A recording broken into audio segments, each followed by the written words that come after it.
of Jacob's trouble and when it started, right? A lot of people, we've been taught a lot of things, right? And a lot of times with the teaching, we stop letting the Bible talk. We stop listening to the scriptures, right? And we go off the doctrine that's been put forth. But like the Lord told, that's why He had it written in the Bible. Study to show thyself approved unto God, a workman, rightly dividing the scripture, right? That means the scripture can be divided wrongly, right? That's why we got to study to show ourselves approved. So we're going to go through, matter of fact, let's start out at Luke, the 21st chapter. Verse 24 is where we got the first half of the title of the lesson. Luke 21 and Matthew 24, they give us a good indication on when this time jumped off. Right? Also referred us back to the prophets and let us know these things were already written. And that's what we're going to see. And then we're going to see a couple of little things that happened during the time of Jacob's trouble. Alright? And then we'll conclude the lesson. This we do if the Lord permit. We'll conclude the lesson with the Lord coming back to get His people. Alright? The Lord coming back to get His people. And what He gonna do to this earth. So, like I say, do my best to make it brief. But let's start out in Luke 21, verse 1. And remember, Luke 21 and Matthew 24, they're talking about the same account, right? Maybe we'll go back and forth, and see what's going on. But Luke 21, verse 1, the disciples was asking Jesus some questions. Let's see what they say. Verse 1, hearken to the scripture. And he looked up and saw the rich man casting their gifts into the treasury. Right. And he saw also a certain poor widow casting in thither 2 mites. And he said, Of a truth I say unto you, what you say? That this poor widow had cast in more than they all. So they're trying to figure it out. They're like, yeah, everybody been casting a lot of money, out of your abundance, but this poor widow, she done cast on 2 mites. But I'm telling you the truth. Understand what I'm saying. She done cast in more than you all. And they trying to figure out, well, how is that? Come on. Right? But go ahead. Christ's gonna line it out. Come on. 4. For all these have of their abundance cast in unto their offerings of God. Right. But she of her penury, her poverty, right? She gave. She was poor. She gave what she did. Go ahead. Had cast in all the living that she had. All that she had. Come on. And also some spake of the temple, had was adorned with goodly stones and gifts. He said, As for these things which ye behold, the days will come in the which there shall not be left one stone upon another. Right, so the Bible is setting the scene for us, right? As we can see, it's circling around the temple, right? Because that's what the conversation has shifted to. We said some spake of the temple, how it was adored, how they loved, how beautiful it was. It was with goodly stones and gifts, right? So Christ came back. He's like, these things you admiring. Right? He said, believe you me, it's going to come a day when not one stone is going to be left upon another. Meaning what? The temple is going to be torn down. Is that correct? Yes. That's what he's going to tell them. Go ahead. That shall not be thrown down. That shall not be thrown down, right? So that means the whole deal is coming down. Go ahead. 7. And they asked him, saying, Master, but when shall these things be? So they want to know. So, okay, since you done brought it up, right, when is this going to happen? Tell us. Go ahead. And what sign will there be when these things shall come to pass? What sign, when what things shall come to pass? Right, what's the tenor of the conversation? The stones in the temple being torn down, right? So they like, tell us when this is going to happen. When is this going to come to pass? What? The temple is going to be thrown down, right? Go ahead. 8. And he said, take heed that ye be not deceived. Look, and they said, what sign will there be when these things are going to happen? When it's going to come to pass? Right? What sign? How we know? Right? Yes, come sir. on. Take heed that ye be not deceived. So now he started to tell them. What is he talking to them in reference to? You got to ask yourself, be honest to the text. Be honest to the scriptures. Listen to what they asking. Don't worry about what you've heard previously. Worry about what you're hearing right now. And what you hear right now, don't harden your heart against it, like the Lord said in the song. Come on. The day you hear my voice, harden not your heart. You hear me. You can see clearly what he's talking about. Come on. Right? This ain't, we ain't mixing and matching nothing as of yet. This man is talking in regards to the temple and the sign when it's going to be thrown down. Show me. Right? That's what they're asking. And it's important. Yes, sir. Because he's the master. They're his students. He's going to let them know. Come on. He ain't going to keep them in the dark. He ain't going to shoot straight off to 2,000 years later, right? 2019. Come on. No, he ain't shooting. He's dealing with them right now in the year and the time that they in. Right? When are these things going to take place? Then he started to say, take heed. Be aware that no man deceive you. Go ahead and read. For many shall come in my name. Yes. Saying I am Christ. And the time draweth near. The time is coming near. Go ye not therefore after them. Do not follow them. Yes, sir. He said, deception is the number one sign. That's first and foremost. That's going to take place, but the end is not yet. The end of what? What are we talking about? Destruction of the temple and the city, pretty much. Right? We haven't moved past that as of yet. But go ahead and read. He said the time draweth near, means it's getting close. So don't follow them. Go ahead. 9. But when ye shall hear wars and commotions, yes, be not terrified. For these things must first come to pass. Yes, must first come to pass. But the end is not by and by. The end is not yet. Go ahead. Then said he unto them, what? Nation shall rise against nation, and kingdom against kingdom. Yes. And great earthquakes shall be in divers places. Right on. And famines and pestilences and fearful sights and great signs shall there be for so he started to tell them about signs and things and events that's going to happen and take place before the destruction, before the temple buildings be torn down. So that's what he's running down to them. We're not going to read all. We're going to drop down. You can read it all on your own. Let's pick me up at verse 16. Go ahead. And ye shall be betrayed both by parents and brethren and kinsfolk. Yes, sir. And friends. And some of you shall they cause to be put to death. And he's going to tell them why. It ain't for no reason. Why are they going to be put to death? Go ahead. And ye shall be hated of all men. For what? For my name's sake. For his name's sake. See, Jesus is the Christ. That's what he was trying to spread the message to let all of the inhabitants of Jerusalem and all surrounding cities know. But many didn't view him as the Christ, as the Messiah. So that's why they got to spread the gospel forth. That's why he told them to start here at Jerusalem. And then go out into all earth and spread the gospel. So he said, many going to hate you. They're going to hate you for my name's sake, right? Go ahead. 18. But there shall not an hair of your head perish. That's right. He said, but don't be alarmed. They ain't gonna do. They gonna talk that big stuff, but they ain't gonna do nothing. Go ahead. And your patience possesses ye your soul. And your patience, that means there's gonna be some tribulation. You're gonna suffer, but don't give up. Be patient. Be patient and possess your soul. Go ahead. 20. Yes. And when ye shall see Jerusalem compassed with armies, be ye know that the desolation thereof is nigh. And this is where we fall off the wagon. From Matthew 24 to Luke 21, verse, what is that, 19? What verse you just read? 20. Verse 20, this is where we fall off the wagon. See, Matthew said it a little different. He said the abomination of desolation. See, Luke explained to us what those abominations, that abomination of desolation is. Read that again. He said, when you shall see what? Jerusalem. Compassed with army. Now, what army would he be talking about? The Roman army. The Roman army. When you shall see Jerusalem compassed with armies, what happens? Then know that the desolation thereof is nigh. Know that the desolation thereof is near. The desolation of what? The temple and the city. The destruction, the desolation. Know that it's near.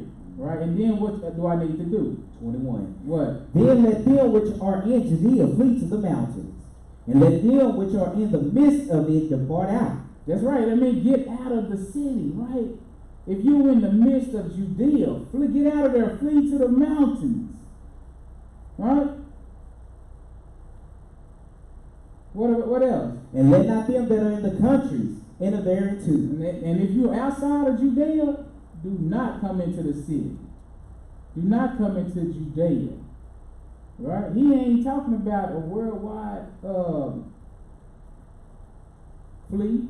He's talking about fleeing out of the midst of Judea. Why? Because the temple is about to be, that's the location of the temple. And it's about to be destroyed. Right? 70 AD. Titus, Roman general. Let's back up the map. Hold your spot here. We're coming back. I'm going to show you this the same thing. What he's talking about in Matthew 24th chapter. Pick me up at verse 15. We're not going to go through all of it because we did a lesson previously about this, but we're just going to breeze through it a bit to try to get some understanding. Okay? Because we see he set the mold, right? We dealing with Jerusalem in the temple right now, right? So look what he said. I'll show you. This is the same thing we just read. Matthew 24 and 15. It's the same thing we just read in Luke 24, verse 20. 21? No, Luke 21 and 20, yeah. Okay, so go ahead. 15 verse. When ye therefore shall see the abomination of desolation spoken of by Daniel the prophet, stand in a holy place. Yes. Whosoever read it, let him understand. What is this? This is the sign. Because remember, they asked, what sign shall we have that these things are going to be, right? That's what they asked. So he said, he gave them a sign. This is the sign that he gave them. When you shall see the abomination of desolation spoken of by who? Daniel the prophet. Daniel the prophet, right? Let him beware. Do what? Go ahead. Let whosoever read it, let him understand. Understand what you're reading about the abomination of desolation in Daniel the prophet. Because Daniel the prophet speaks about more than one abomination of desolation. Now we're going to show you that Luke explained to us this 15th verse. Right? We're getting tripped up on the word abomination of desolation. That's why the Lord talks about get understanding. Come on. Right? Come on. We're supposed to study the scripture. We get understanding. Or one word should not trip us up. Come on. Abomination. When you see the abomination of desolation spoken of by Daniel the prophet, stand in the holy place. Right? Stand where at? The holy place. Okay, because that's the sign that the holy place is going to get torn down. Right? When you see that, whoever reads it, let them understand. Go ahead and read that next verse. Then let them which be in Judea flee into the mountains. Then, once you see that, let them which be in Judea flee into the mountains. So this is the same thing we were just reading about. Let's go back to Luke 21. Pick it up in verse 20. Because Luke explained to us what that abomination of desolation was. Come on. Huh? Come on. Luke 21, verse 20, what does it say? And when ye shall see Jerusalem compassed with armies. This is the sign. When you shall, I'm reading Matthew 24 and 15. When ye therefore shall see the abomination of desolation spoken of by Daniel the prophet stand in the holy place, whosoever read it, let him understand. Verse 16, then let him which be in Judea flee to the mountains. It's the exact same account. Read that again, verse 20. And when ye shall see Jerusalem compassed with armies, what? Then know that the desolation thereof is nigh. Then he just used desolation. Whereas Matthew used abomination of desolation. But Luke explained to you what that was. When you shall see Jerusalem, what? Compassed with armies. This is how we know it's the same verse. Read that next verse. 21. Then let them which are in Judea flee to the mountains. Is that not what Matthew just said? Yes, sir. Huh? Now let's go and hold that spot in Luke 21. We're going to put our hand on what army this is. Right? Let me get John the 11th chapter.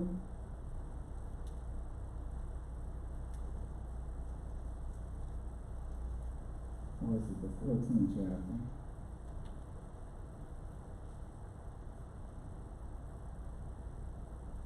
John 11.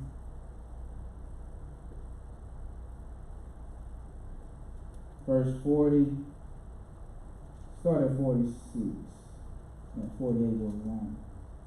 Just get 48, that's okay. No, 46, we'll read to 48. Go ahead. But some of them went their ways to the Pharisees. If we let him thus alone, our men will believe on him. Yes. And the Romans shall come and take away both our place and nation. What do you mean take away our place and our nation? to be in our sanctuary and our home and our people. Right? But who we say was going to do this? The Romans. Exactly. Right? And then you can go in history and prove it out. 70 AD. Titus, the Roman general, destroyed Jerusalem and the temple, tore it down to the ground. That was the first dispersion. Right? And he said that it was worse. History tell you it was worse to follow. It was another dispersion, right? But let's go back to Luke 21. Right? Luke 21. Matter of fact, go back to Matthew 24 and 15. Because we're going to see what Jesus said one more time. We're just going over this so we can understand what we read. It's a method to the madness. Right? Timing and context, it's everything. Right? Because what's happening is we don't want to be looking for something that ain't never going to come to pass. Come on. We need to realize what times we're in. Yes. So we can get ourselves together. Don't think that we have more time than you actually do. Right, verse 15 again, go ahead. When ye therefore shall see the abomination of desolation, spoken of by Daniel the prophet, yes, stand in the holy place. Yes. Whosoever read it, let him understand. Yes, sir. Understand what? Okay, go ahead, read the next verse, then we'll go understand. Then let them which be in Judea flee into the mountain. Okay, so if Christ referred us back to Daniel in the abomination of desolation, we need to go see what he's talking about. He said you need to understand. So let's go back to Daniel, the 9th chapter.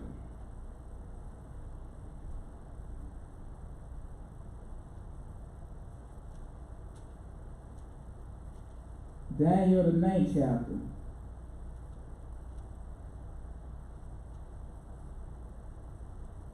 Start at verse 25. Verse 25.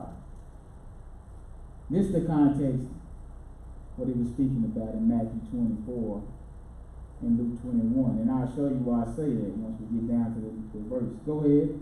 Know therefore and understand. What you talking about? That from the going forth of the command to restore and to build Jerusalem. At the time Daniel was in, Jerusalem wasn't built. Nebuchadnezzar came through and sacked the city and tore it down.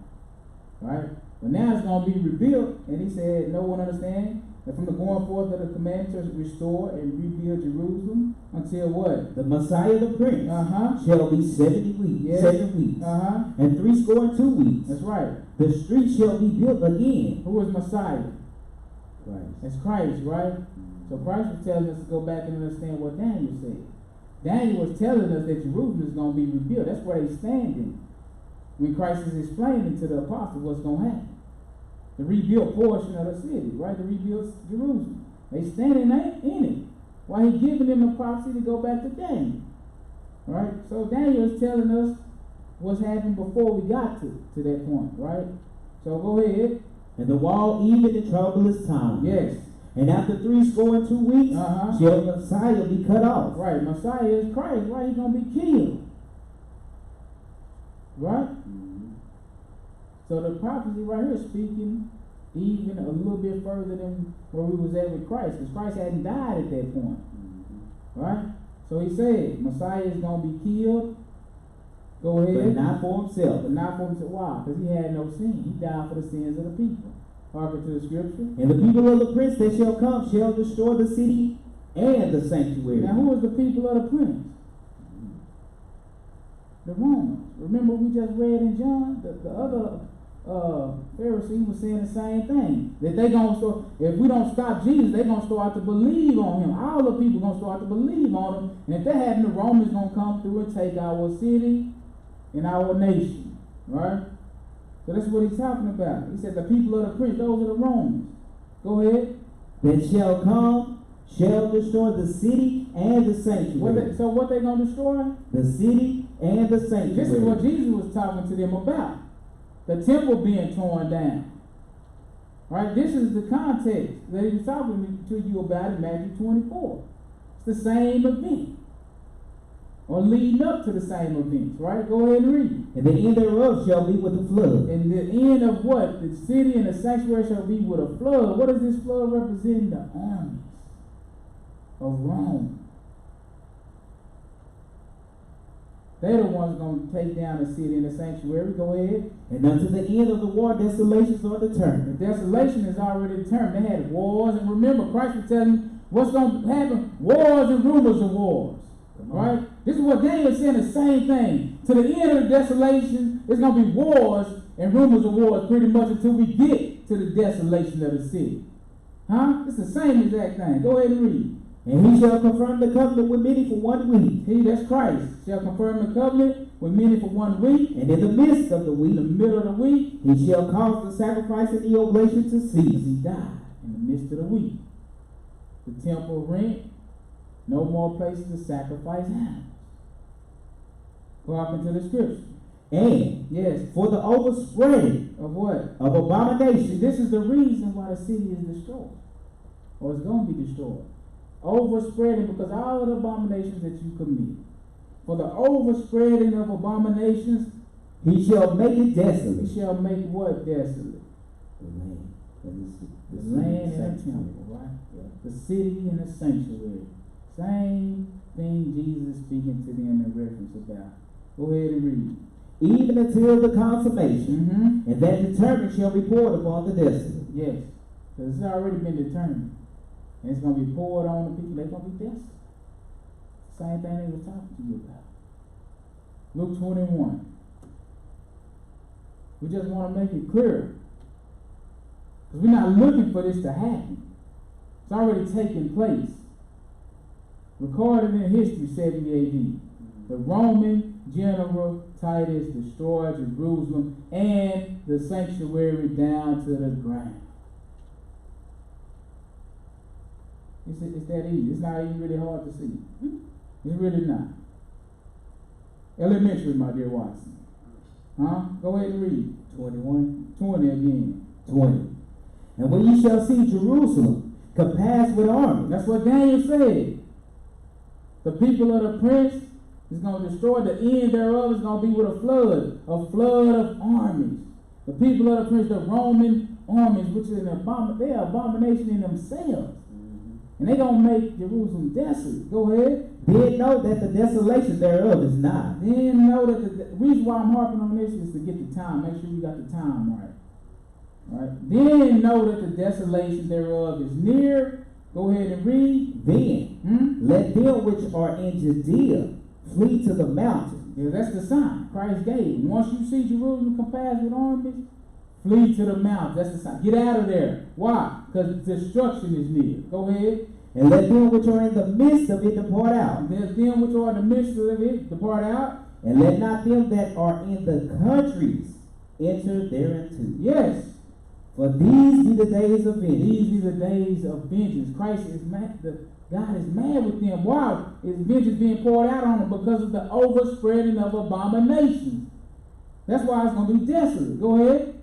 That all things which are written may be fulfilled. And we're going to come back and revisit that scripture too. But not only did Daniel write about it, Moses wrote about this too. All things are written shall be fulfilled. Okay, go ahead. But woe unto them that are with child, yes, and to them that give suck in those days. Yes. For there shall be great distress in the land. There shall be great distress in the world. In the land. All across the country. In the land. Man, you can see it, y'all see it. Go ahead and read. And wrath upon this people. Every nation. This people. All people. This people. Go ahead and read. 24. See, that's why you got to be honest to the scripture. Because I know some people done heard you say this scripture, and automatically this people and this land, and your mind done read right back to the whole world. Yeah. You're not being honest to the text. You're not listening to what thus says the Lord. You listening to what you've been taught. God know it. Go ahead. 24.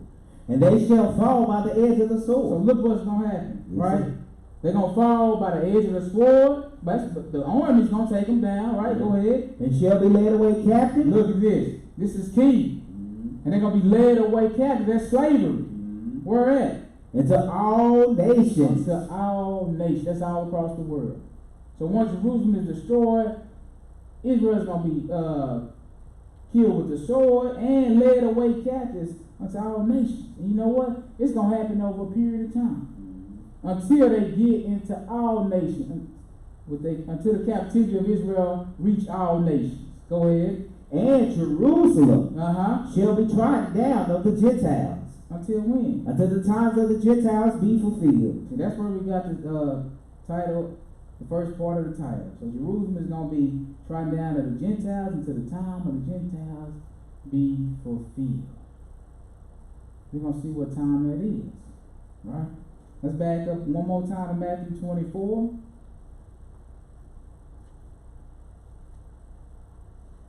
Because we just want to make sure it's the same. Pick me back up at verse 16, 15.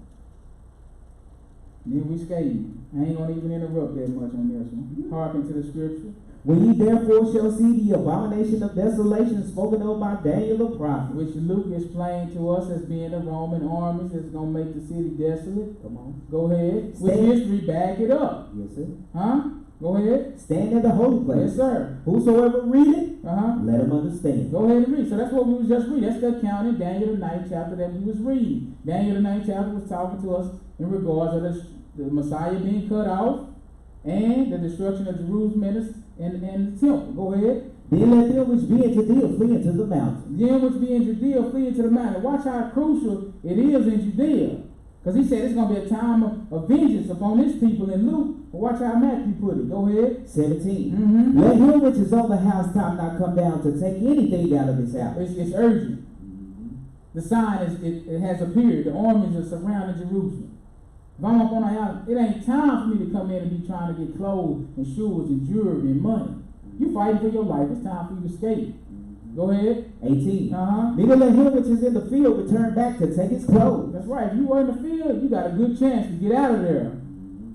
Don't be trying to go back. Come on. Time is of the essence. Go ahead. And woe. Yes. Unto them that are with child. Yes. And to them that give suck in those days. Man, because these are days of vengeance. That's what he told you. All things that are written may be fulfilled. Right?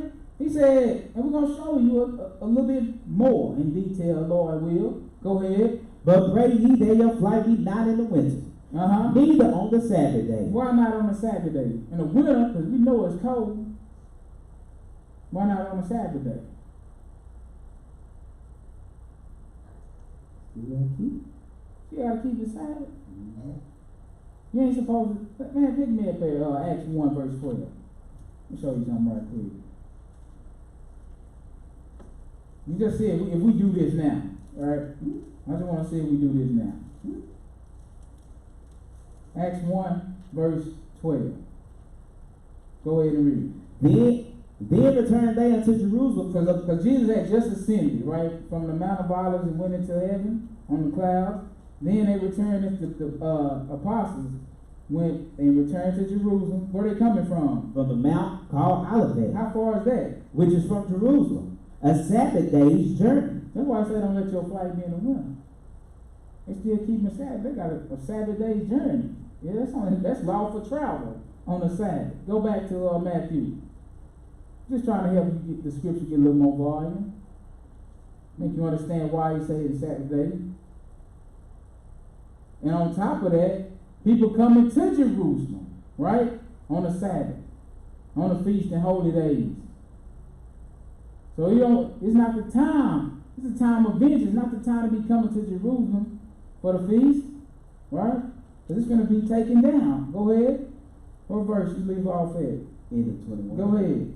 Neither on the Sabbath day. Yes. For then shall be great tribulation, such as was not since the beginning of the world to this time. What you mean then? When is then?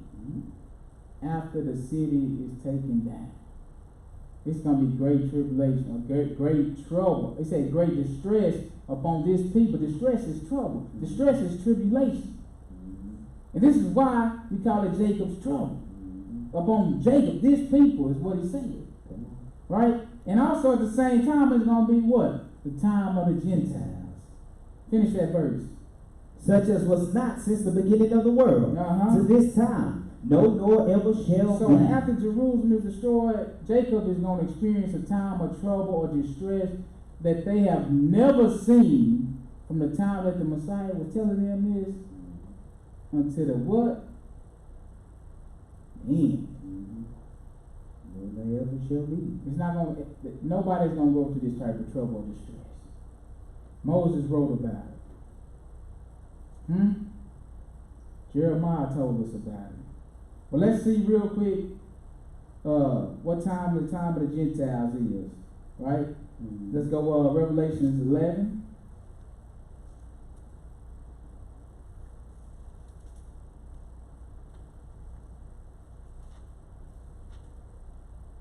Revelations 11, we're going to read verses 2 and 3. This is the time of the Gentiles. Jerusalem is destroyed until the time of the Gentiles is fulfilled, is finished. Now during that time, it's also going to kick off Jacob's trouble. That's what we need y'all to understand. Right? And we're going to see what Jacob has to do even in that time of trouble. Verse 2, hearken to the scripture.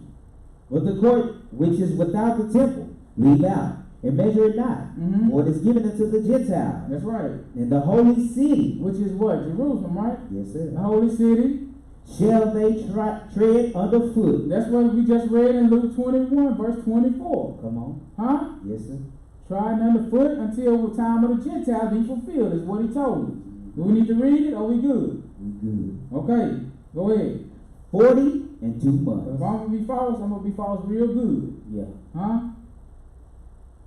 How long is the time of the Gentiles? 40 and 2 months. 40 and 2 months. 1,260 days. Time and a half. What that next verse say? And I will give power unto my 2 witnesses, and they shall prophesy 1,260 days, clothed in sackcloth. Gotta preach the gospel. Come on. The true gospel. Because during this reign of the Gentiles, it's going to be a lot of blasphemy. Come on. Against God. A lot of lies. Which is going to get people killed. So, my 2 witnesses, both the houses of Israel, during the time where they kicked out of their land, they still have to tell people the truth about God. Come on. Because why? Because God showed them the word, all the promises, the law, the covenants, the services of God belongs to Israel. Right? So you're going to be in tribulation, and you still got to preach the truth. We got to counterbalance the falsehood, the lies. But it's going to be a time of Jacob's trouble. Right? Back me back up to Matthew 24. Just going to read it one more time. Verse 21. Hearken to the scripture. For then shall be great tribulation. Great tribulation. Tribulation is trouble, distress, right? The great tribulation in Jacob's trouble is the same. Go ahead and read. Such as was not since the beginning of the world to this time, no nor ever shall be. And it's going to be on this people, like he said in Luke, right? Pick me up at Deuteronomy, the 4th chapter. Deuteronomy, the 4th chapter. Verse 26. Because, like Luke said, these be the days of vengeance, which all things which are written may be fulfilled. Right? Woe to them that are with child, and to them that give suck in those days, for there shall be great distress in the land, and wrath upon this people. Listen what he said. Verse 24, he said, and they shall fall by the edge of the sword, and they shall be led away captive into all nations. Right? And Jerusalem shall be trodden down by the Gentiles. And Matthew said, then shall be great tribulation. Right? So we're going to see Moses wrote about it, and Ezekiel wrote about it, and some of the other prophets too. And we're going to see verse 26. Hearken to the scripture. I call heaven and earth to witness against you this day. What about? That ye shall soon utterly perish from off the land. But what's the land? That's Jerusalem, right? So Moses let him know this before you even get to the land. This is the condition. Right? And now he said, I'm calling heaven and earth to witness. The two witnesses, right? Not the two witnesses, but two witnesses, heaven and earth. And they gonna witness against you this day that you will soon utterly perish from off the land. Go ahead. Well, until you go over Jordan to possess it, ye shall not prolong your days upon it, What you mean? but shall utterly be destroyed. And then what's gonna happen? And the Lord shall scatter you among the nations. Look what's gonna happen. Once I destroy you from off the land, where you going? Among the nations. Who's gonna send you there? The Lord. The Lord is gonna scatter you among the nations. Go ahead. And ye shall be left few in number. And we're gonna see Ezekiel told us this too. You're gonna be left few in number. Keep that in mind. Because Ezekiel's gonna line it out. Go ahead and read. Among the heathen. Yes. Whither the Lord shall lead. That's right. And then you know Ezekiel, he helped us real big. Because he knocked down another doctrine that's circulating out here. Come on. I'm gonna tell you what it is once we get there. This we do what the Lord permit. He said, you shall be left few in number among the heathen, whether the Lord shall lead you. The heathen, those are the nations. Go ahead. See, but that's gonna happen after you get kicked out of the land. Come on. See, the Lord called it great tribulation in Matthew 24. Yes. Your captivity, the Israelite captivity is connected, or Jacob's trouble, to the great tribulation. Talking to the scripture. 28. And there ye shall serve gods, the work of men's hands. Look, this is one reason it's trouble on Jacob. You can't serve your own God now. You're going to serve other gods which are nothingness. Men made them with their hands. Go ahead. Wood and stone. Wood and stone. Which neither see nor hear nor eat nor smell. And you serve it. Giving your life, dedicating your life to these things. This is trouble for you. Because if you die in this condition, it's better you wasn't even born. Come on. It's trouble. Go ahead and read. 29. But if from thence thou shalt seek the Lord thy God. If from thence, world scattered among the heathen, but Israel don't do that. That's why it's Jacob's trouble on you. You don't see. You halfway. Bunch of half-stepping going on. Go ahead. 30. Yes. And when thou art in tribulation. Well, hold on for a minute. He said, what? When thou art in tribulation. Is he talking about the captivity or not? All day long. When you are in tribulation, that's what Matthew said. Once everything is destroyed, then it shall be great tribulation. But he said all things are written. Maybe Moses wrote about it. That's what we read. It's already been written. Go ahead. And all these things are come upon thee. All these things will come upon thee. Even in the latter days. Hold on for a minute. What time frame?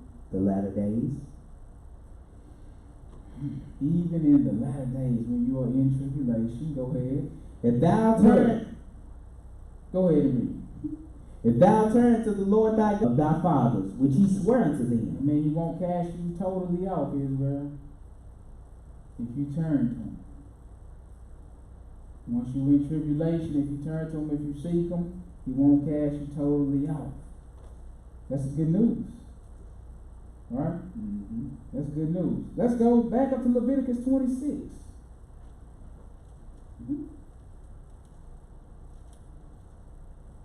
We just showing Moses wrote about this. There's no when Israel got kicked out of the land, when Jerusalem got shut down and the temple got destroyed, if we was real Bible students, we should have been looking for this.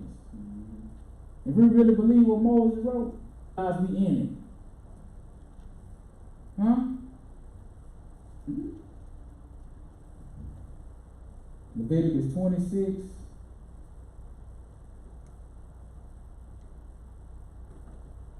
Verse 14. Go ahead.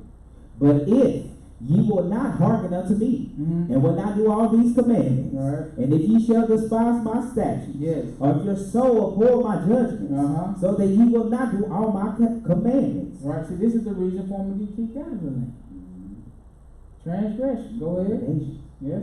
But then ye break my covenant. If ye break my covenant, I also will do this unto you. What? I will even appoint over you terror, consumption, and the burning ague, that shall consume the eyes, and cast sorrow of heart, and ye shall sow your seed in vain. Go ahead. for your enemies shall eat it. Go ahead. 17. And I will set my face against you, and ye shall be slain before your enemies. Because this is what you're looking at. You're looking at Jacob's trouble in detail. You're looking at the great tribulation upon this people in detail. See, if we just read it and we don't break it down, it don't seem like much trouble. See, we don't think we're in it because we can go buy a car or a plane ticket. See, we look at it through tunnel vision. It's not the same everywhere, all over the world on Jacob. People in other countries are really getting tormented. Right? We are too. We're just too dumb to realize. Come on. All these curses is upon you. Go ahead. They that hate you shall reign over you. That's the truth. Tell me you're not under this. Tell me you're not under this. Israel. They that hate you shall. Do you reign over yourself? No, sir. You don't even know where your land is. Come on. You don't even know your heritage. What your heritage is. This is part of Jacob's trouble. One of the conditions.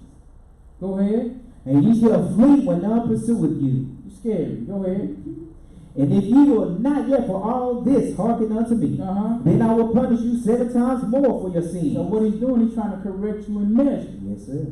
Right? This is key because this is what it's going to tell in Jeremiah 30 chapter when we read about Jacob's trouble. If this don't correct you, I'm gonna punish you 7 times more for your sin. Go ahead. 19. And I will break the pride of your power. That's right. And I will make your heaven as iron. Yes. And your earth as brass. Yes. And your strength shall be spent in vain, for your land shall not yield her increase. Neither shall the trees of the land yield their fruits. That's right. That's a curse. You're never gonna have enough. The enemy's gonna eat up your labor. You're not gonna whatever your hands produce, it's not gonna be enough.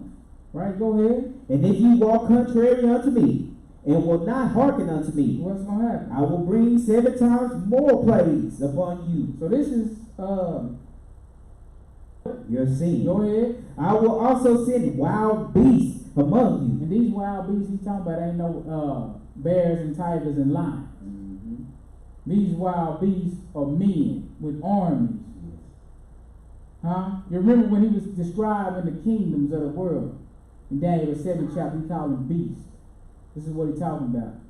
He's going to send wild beasts among you, which shall rob you of your children, and destroy your cattle, and make you few in number. And what else? And your highways shall be desolate. So your land is going to be desolate. Go ahead. And if ye will not be reformed by me by these things, but will walk contrary unto me, then will I also walk contrary unto you. Yes. And will punish you yet 7 times for your sin. Breaks you in measure. This is what I need to read right here. Go ahead. And I will bring a sword upon you that shall avenge the quarrel of my covenant. He's going to revenge his covenant. You're not going to just break it and get out. Go ahead. And when ye are gathered together within your cities, I will send the pestilence among you, and ye shall be delivered into the hand of the enemy. Drop down to 28.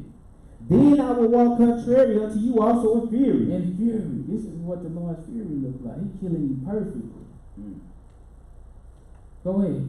And even I will chasten you 7 times for your sins. Remember, this is measured. Go ahead. And ye shall eat the flesh of your sons, and the flesh of your daughters shall ye eat. They had to do that when they was besieged in the city, when the army surrounded them. Famine. He said one way it's going to be famine. They didn't have food. They had to eat. They actually ate their sons and daughters just to survive. But guess what? It already was written. That's what he told you. These are the days of vengeance, and all things that are written shall be fulfilled. So if you got to eat your sons and your daughters, of course, that's major famine. It's never been a famine like this before on you. Go ahead. 30. And I will destroy your high places. That's where you committed all that idolatry. Yes. Go ahead. And cut down your images. Yes. And cast your carcasses upon the carcasses of your idols. That's right. And my soul shall abhor you. My soul shall hate you. And what else you going to do? And I will make your cities waste. Hold on for a minute. Y'all see what he's saying? Yes, sir. I will make your cities waste. Yes, sir. And bring your sanctuaries. That's your temple.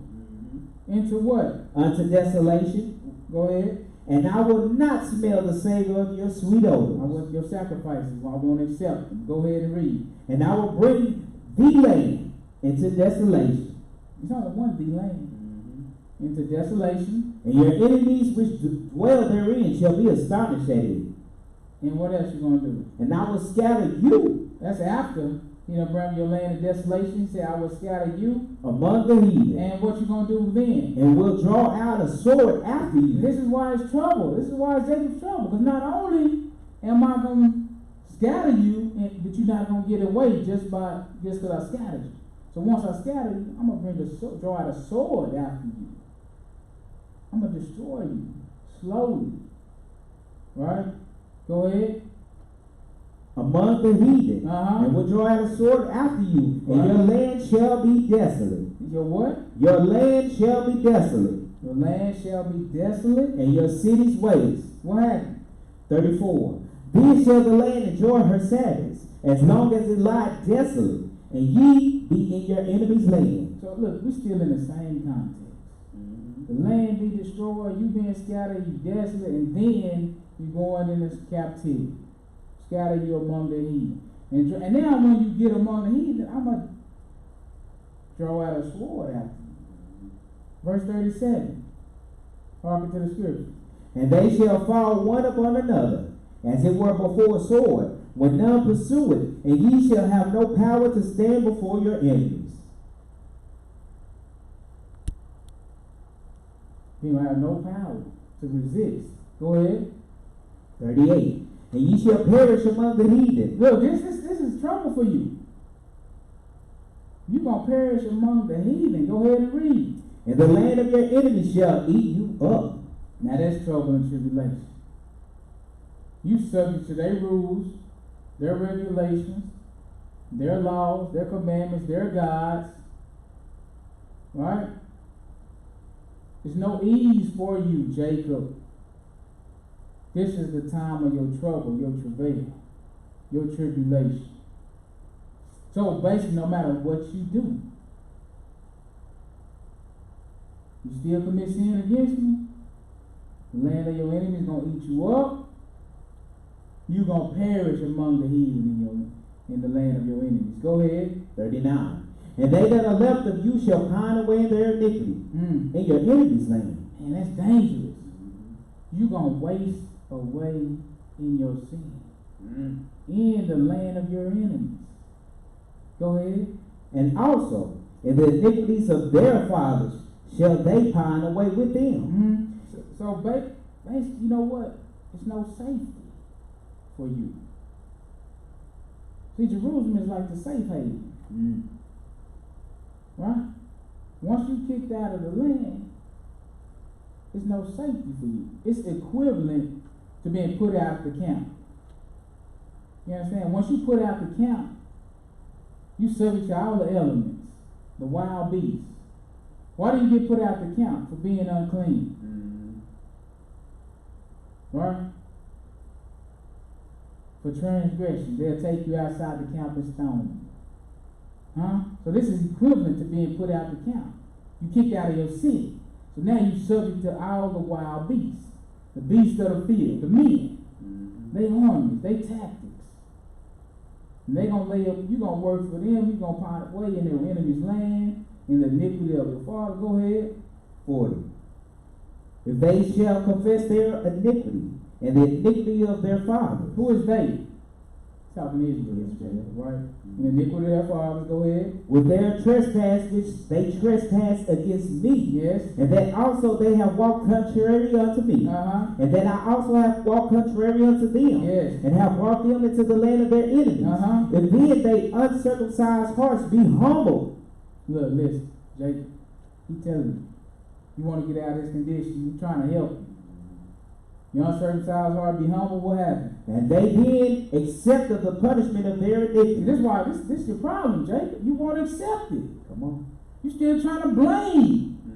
You still blaming the white man, you still blaming the Arabs, you still blaming everybody but yourself and your forefathers. Come on. And you won't confess your iniquity and the iniquity of your forefathers. Therefore he has no reason to remember his covenant that he made with Abraham, Isaac, and Jacob. And the covenant said, the land is yours. Come on. So yeah, I have no reason to remember. Stay in your enemy's land and die. Pine away. Go ahead and read. 42. Then will I remember my covenant with Jacob, and also my covenant with Isaac. That's if you confess your sins and all of that. Go ahead. And also my covenant with Abraham will I remember, and I will remember the land. The land also shall be left of them, and shall enjoy her Sabbaths, while she lieth desolate without them. And they shall accept of the punishment of their iniquity. Because they despise my judgments, and because their soul abhorred my statutes. That's why you got kicked out. That's what he means when he said the overspreading of abominations. All right, let's read some more, because I want people to know that he ain't going to utterly do away with his people. They're going to tell you, he done cast off his people. Go ahead. 44. And yet for all that, when they be in the land of their enemies, I will not cast them away. Because that's what they tell you. He said, God done cast away his people, right? And it seemed like it, but it's not the case. Come on. He punishing them. And on top of it, they say, I punish you double for all your transgressions. Yes. Huh? So I still won't cast them away. Go ahead. Neither will I abhor them to destroy them utterly. They ain't going to destroy them all, even though it's going to seem like it, right? According to the script. And to break my covenant with them. Yes. For I am the Lord their God. And he keep his word. Go ahead. But I will, for their sakes, remember the covenant of their ancestors, whom I brought forth out of the land of Egypt, in the sight of the heathen, yes, that I might be their God. I am the Lord. That's right. Let's go to Deuteronomy 32 real quick. That's Jacob's trouble. That's how it looks. Deuteronomy 28. So you read it, you say the curses, but you don't put it together. Come on. The curses is on Jacob. The curses is part of your Jacob's trouble. The curses is part of your tribulation. Right? And when we get to Deuteronomy 30, the man gonna tell you when all these things come upon you, what thing? The blessing and the curse. Come on. Had to come upon you. Come on. And he playing. And he gonna tell you, once you start to bethink yourself, verse 15. Hearken to the scripture. But it shall come to pass, if thou wilt not hearken unto the voice of the Lord thy God, what's going to happen? to observe to do all his commandments, yes, and his statutes, which I command thee this day, yes, sir, that all these curses shall come upon thee, and overtake thee. So now all these curses are going to come upon you and overtake you. Now watch this. Right off the top, the Lord's going to hit Israel where it hurt. You know what? It's going to be financial. It's going to be financial. Come on. Go ahead and read. Cursed shalt thou be in the city. Yes. And cursed shalt thou be in the field. Cursed shall be thy basket in thy store. Your basket cursed. Your finances is hit. Go ahead. Cursed shall be the fruit of thy body, and the fruit of thy land, the increase of thy kind, and the flocks of thy sheep. Cursed shalt thou be when thou comest in, and cursed shalt thou be when thou goest out. And you so used to being cursed, you don't even realize. You can't even recognize. You think this is how it's supposed to be. Come on. When you're the only nation that's suffering to this magnitude. Other people suffer too, but not to this level. Yes.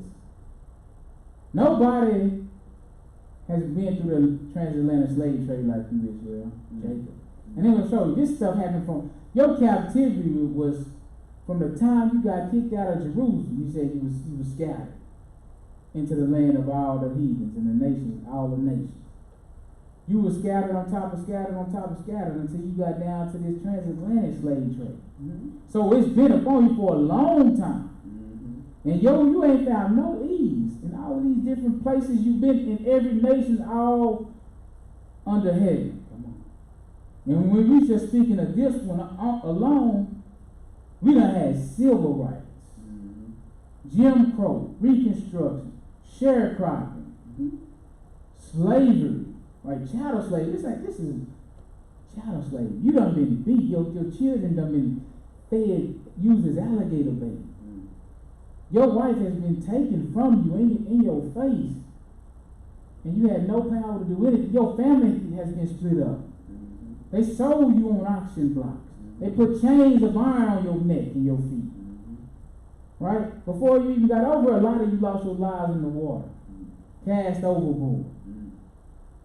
And now, it's coming right back around. We're killing you on sight.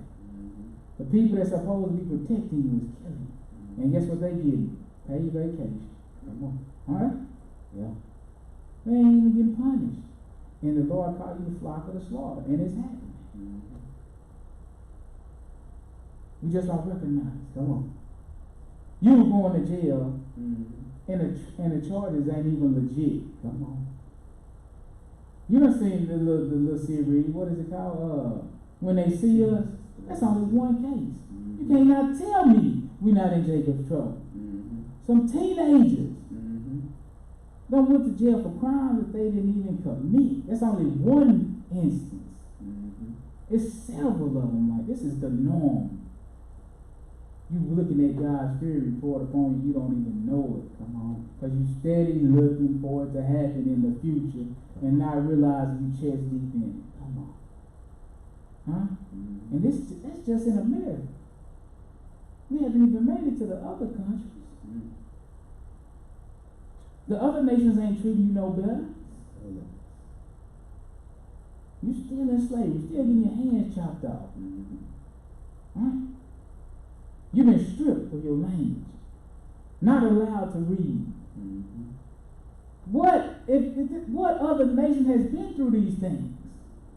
Because he said, I'm never going to do it like this again. You see, if he was talking to every nation, right? In Matthew 24, if he's talking to every nation, how can it be a time worse than the flood?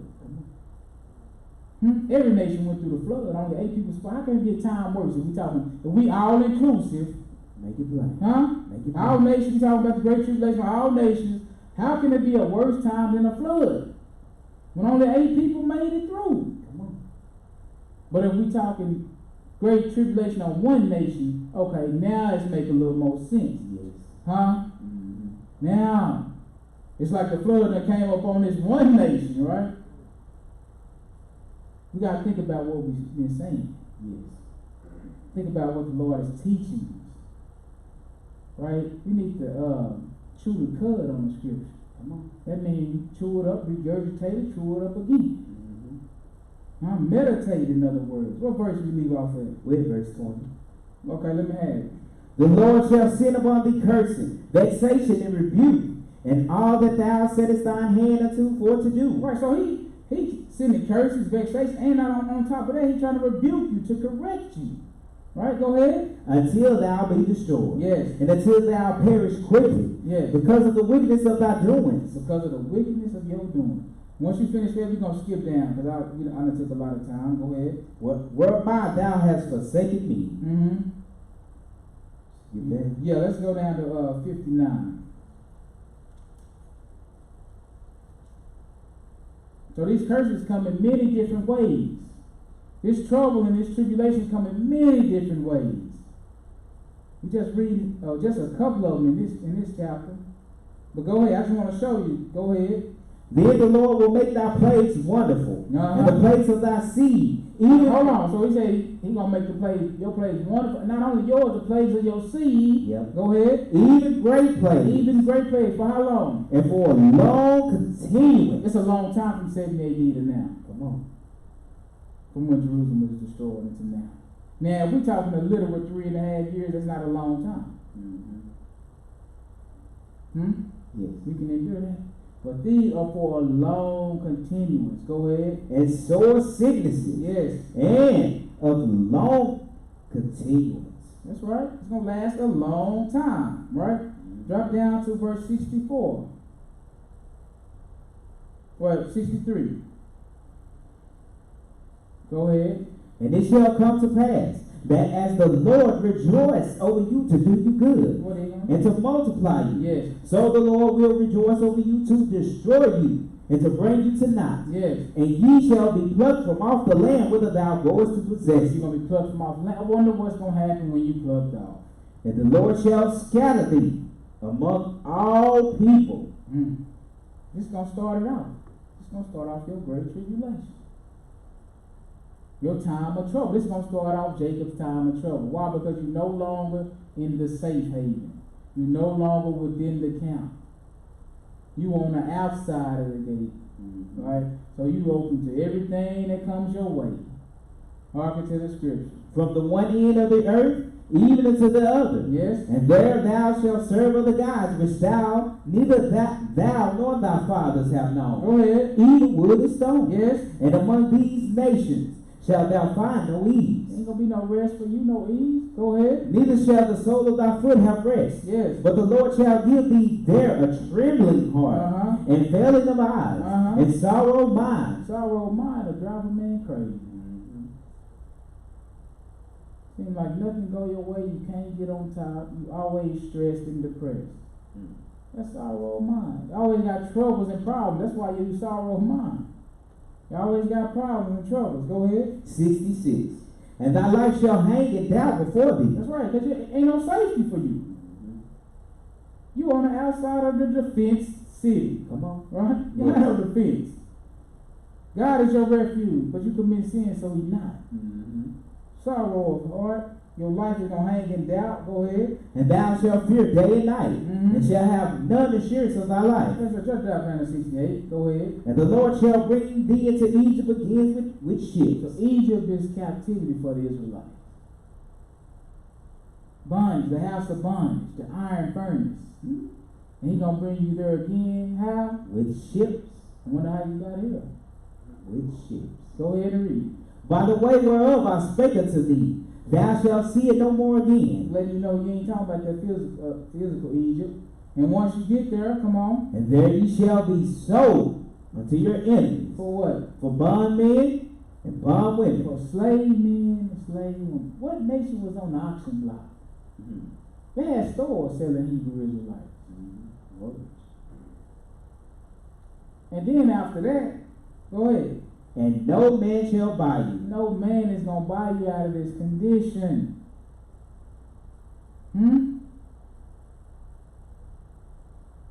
You're going to be here until he come get you.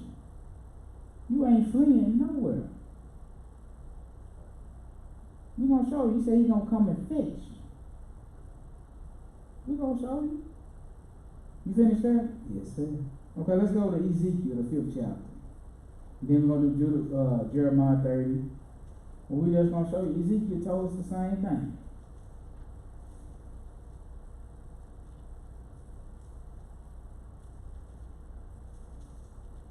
Ezekiel, start off at chapter 4, picking up at verses 1 and 2. Then we're going to go into Ezekiel, the 5th chapter. We're just showing you what we're talking about here.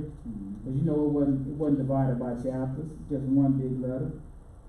We're going to start off at Ezekiel 4 and 1 and 2, and then we're going to go into the 5th chapter. Hearken to the scripture. Thou also, son of man, take thee a towel and lay it before thee, and portray upon it the city, even Jerusalem. He said, son of man, I want you to take a towel and draw Jerusalem upon it. A towel like on your floor, not right. T-O-W.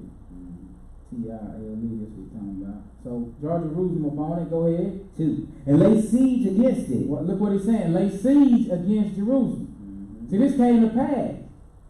Who besieged Jerusalem? Titus in 70 AD. But Ezekiel told you about it. All things written must be fulfilled. Lay siege against it. And build a fort against it. And cast them out against it. Yes. Set the camp also against it. Yes. And set battering rams against it round about. Go ahead, one more verse and then we'll escape.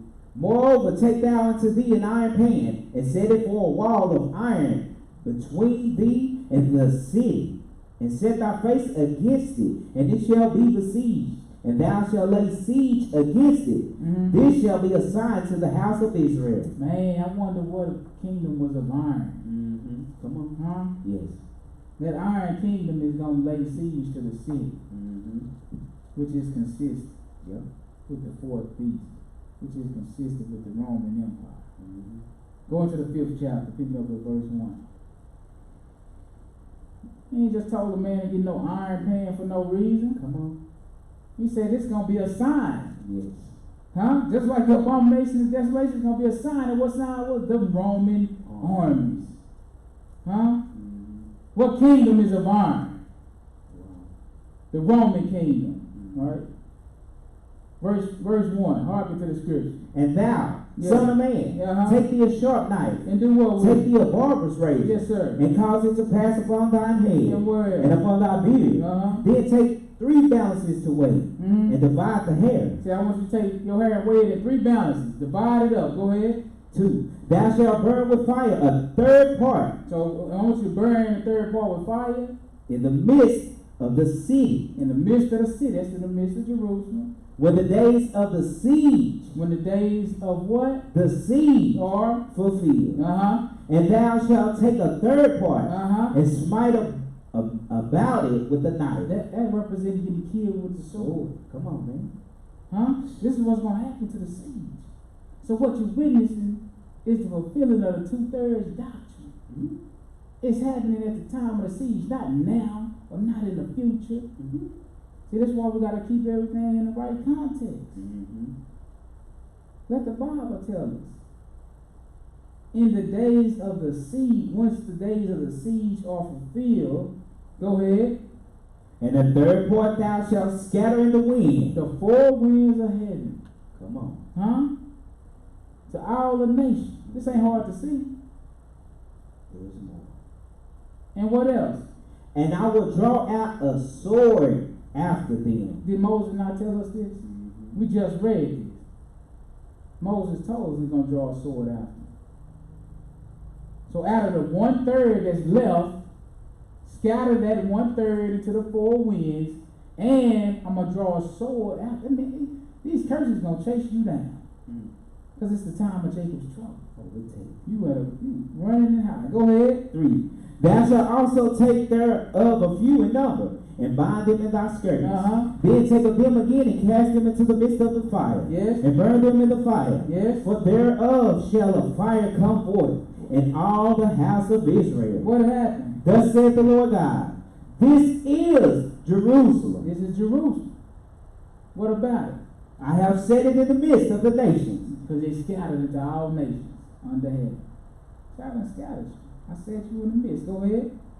And countries that are round about her. And she had changed my judgments into wickedness. Once again, he's going back to tell you why he brought this judgment upon you.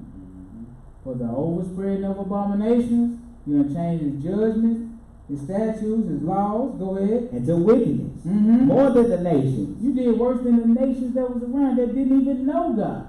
Come on. And my statutes more than the countries that are round about her. Yes, sir. For they have refused my judgments. Yes. And my statutes. They have not walked in them. Right. Therefore, thus saith the Lord God. What did he say?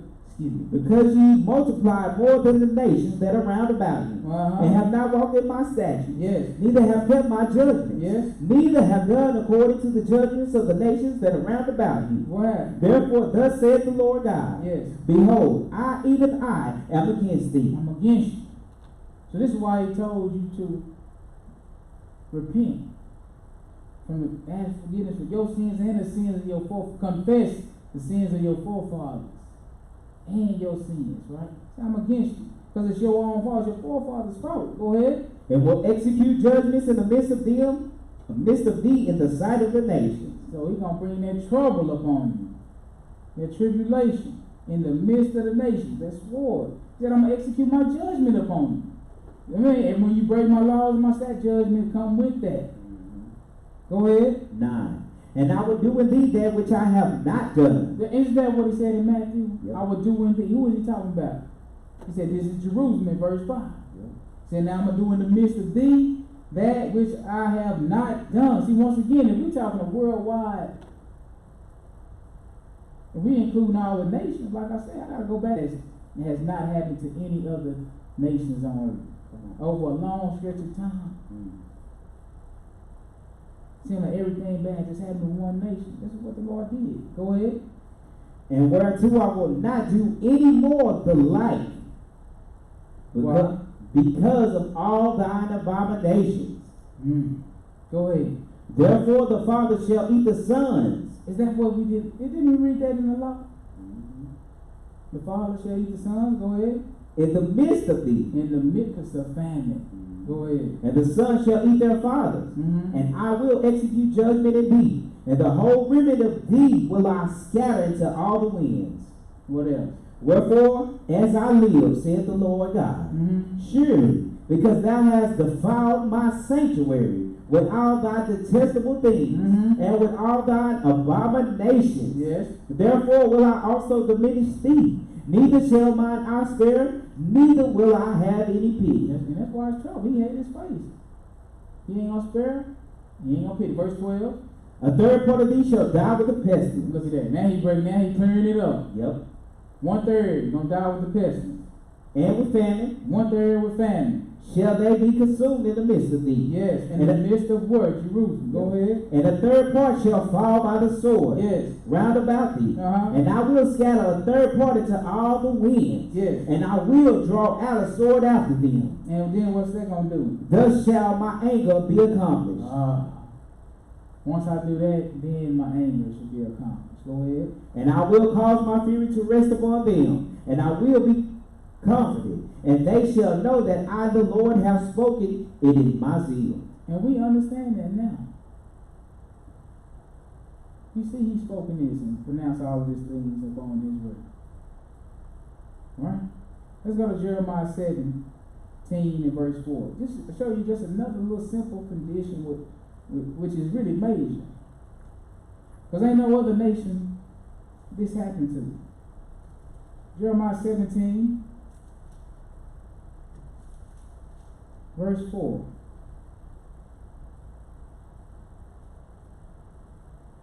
Well, pick me up at 1 and then drop down to 4. Go ahead. The sin of Judah is written. Just wanted to show you who he's talking about. Go ahead. With a pen of iron. Yes. And with the point of a diamond. Mm-hmm. It is graven upon the table of their heart. That's right. And upon the horns of your altars. It's like your sin is like engraved. If you engrave something, can you erase it with erasing? No. Like set in stone. You fully set on this wickedness and this folly. Come on. Verse 4. 4. And thou, even thyself, shalt discontinue from thine heritage that I gave thee. Look, the Lord gave you this heritage. But I'm going to cause you to discontinue from it. Meaning, you're not going to know who you are. You're not going to know anything about your culture. You're going to think you people that you're not. And you're not going to be in your land. That's why you ain't going to have no attachment to your heritage. Go ahead. And I will cause thee to serve thine enemies in the land which thou knowest not. Man, is this not trouble? Is this not tribulation? Is this not trouble on Jacob? It is. He said, I'm going to cause you. I mean, I'm going to make you serve your enemies. Go ahead. For ye have kindled a fire in my anger, which shall burn forever. He said, you, what? Which shall burn forever. A long time. Isaiah 42. This is a couple little things. And all the while this is going on, the Gentiles is on top.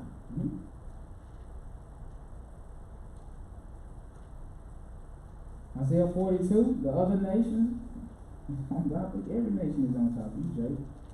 Isaiah 42, verse 17. Isaiah 42 and 17.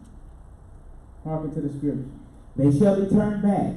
They shall be greatly ashamed. That trust in graven images. That say to the multi-images, you are our gods. Go ahead. Hear, ye deaf, and look ye blind, that ye may see. Right. Who is blind? But my servant. Who is God's servant? Israel.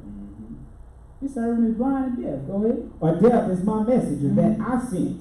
Who is blind as he that is perfect? Yeah. And blind is the Lord's servant. Seeing many things, but thou observest not. Opening the ears, but he heareth not. Verse 22. But this is a people robbed and spoiled. They are all of them snared in holes. This people robbed of their heritage, you spoiled of your riches,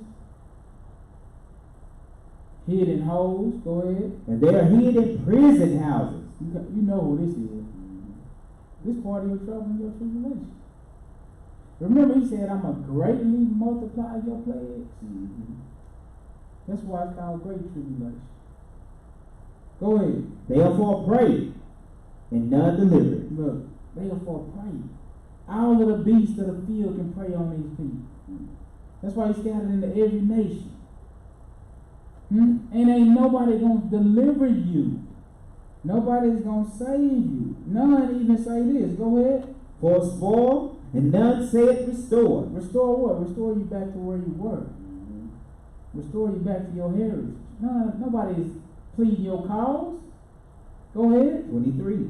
Who among you will give ear to this? Who will hearken and hear for the time to come? Yes. Who gave Jacob for a spoil? Yes. And Israel to the robbers? Who did that? Come did on. not the Lord? Why? He against whom we have sinned. You sinned. The Lord did it because you sinned against him. Go ahead. For they would not walk in his ways, neither were they obedient unto his law. Yes. Therefore he had poured upon him the fury of his anger. He said he poured upon him the fury of his anger. Go ahead. And the strength of battle. And it had set him on fire round about. Yet he knew not. And it burned him. Yet he laid it not to heart. You don't even think about it. See, we haven't even been thinking about we was in Jacob's trouble. I mean, you seeing all of this stuff happening right in front of your eyes. And the thought of you being in Jacob's trouble never crossed your mind. You steady looking for it. To come sometime in the future. That's why he said having eyes to see, you don't see. Having ears to hear, and you don't understand. And he said, you will pray for every beast of the field. And the reason you got like that is because your shepherds didn't teach you to keep God's laws, statutes, and commandments, which they still not doing. And that's why we're still in trouble like this. Jeremiah the 30th chapter. But thank the Lord, he said he won't cast us away totally.